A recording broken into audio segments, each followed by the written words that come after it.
Первый фестиваль воздухоплавания в финно-угорском этнопарке в селе Иб Сыктывдинского района будет уже не межрегиональным, а всероссийским. Об этом сегодня журналистам рассказал министр культуры Сергей Емельянов.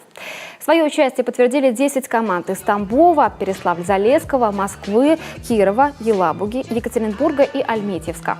Спортивные обзорные полеты будут стартовать в 6 утра и в 6 вечера. При этом желающим полетать необходимо быть в технопарке уже за 1,5 часа до подъема. Развлекательные привязные подъемы с 19 до 20 часов.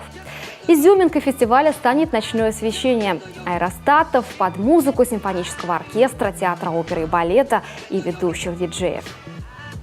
Спортивная составляющая взята из международного опыта, она определена международными правилами проведения соревнований и включает в себя задание «Прилет». Суть задания. Пилот рассчитывает точку старта, чтобы с нее долететь до цели мишени, которая будет расположена на поле этнопарка. Мишень из себя представляет крест размером 5 метров. Задача пилота – прилететь к этому кресту и скинуть маркер. Это ленточка с грузом. Взлетать шары будут из Разгарта, Межадера, Чухлома и Ясного и полетят в направлении Иба.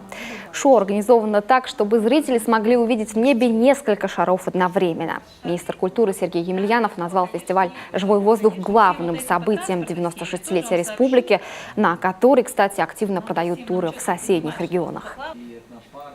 В близлежащих регионах северо-запада мы единственные. Да. Такого мероприятия больше не проходит нигде, поэтому это добавляет нам уникальности этнопарку и мероприятию. И я надеюсь, позволит привлечь на него еще большее количество заинтересованных людей для того, чтобы посмотреть на то шоу, которое, я нисколько не сомневаюсь, что вызывает огромное восхищение у любого, кто его увидит.